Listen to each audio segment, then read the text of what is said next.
Ayeega Xalaahun duratti akkuma dubbattee turte naannoo itti dhalatte bakka kamii? Jechuudha maachuu qabalee Gabrii Maamrii. Eessa? Jechuudha qabalee Gabrii Maamrii. Okay, eessaa galaa turte mee akkaataa waan sana turte naa ibsitaa? Yeroo san magaalaa Raayin galaa ture kondomini Raayin. Achi galuutti jiru misee galu karaa gubbaatti makiinaa Haacaaluuti kan jedhamte makiinaa adiin tuni mabiraatii ibsitee fuuldura deemaa turte jechuudha. Ayyee. Isaan booda makiinaa konkolaataa piikaappii gurraachi kabbiina lama qabu. Tole. Mabiraatii dhaamsee duwwaa dhufe. Ayyee. Duwwaatti dhufee akkuma hojii keessaa akkuma ga'anii. Ayyee. Akka malee fiigaa ture buusaatti cufe. Ayyee. Makiinaa adii sanatti. Tole.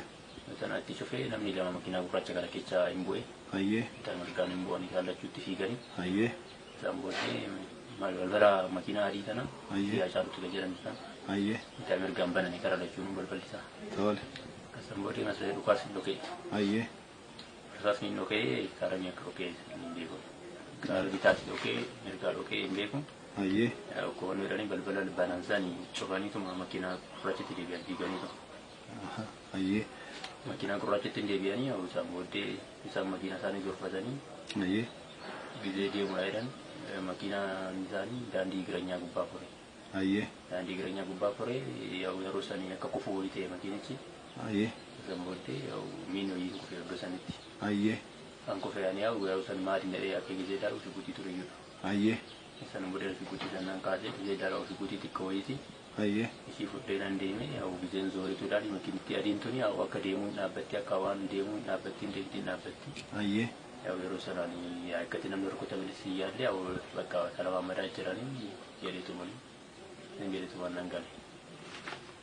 Ayyee. Namoonni sun huccuu akkamii uffatanii turanii? Gurraacha uffatanii jaallachuu. Konkolaataan isaan ittiin dhufan konkolaataa mootummaati moo kan dhuunfaati? Argansaa ET'dha. ET konkolaataa mootummaa? Ayyee mee lakkoofsa gabatee isaa argitee jirtaa? Lakkoofni gabatee isaa duwwaa 43.